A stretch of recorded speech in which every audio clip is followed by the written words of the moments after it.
हजरत अनस बिन मालिक एक शागिर्द हैं, ताबी हैं। उनको पता चला कि हजरत अनस बिन मालिक के पास सरकार अलैहिस्सलाम के कुछ मुए मुबारक हैं। वो आए और आकर कहा, उस्ताद साहब जनाब मुझे भी कोई एक बाल इनायत फरमा दो, मुझे भी अता फरमाओ।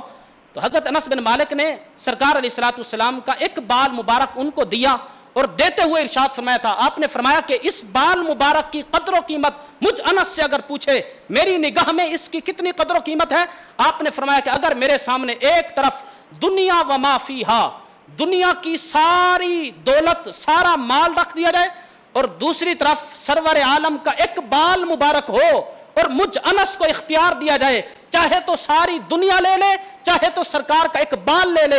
हजरत अनस बिन मालिक ने अपने उस शागिर्द को कहा था, फरमाया मैं सारी दुनिया का मालो दौलत ठुकरा दूंगा और सरकार का एक बाल कबूल कर लूंगा।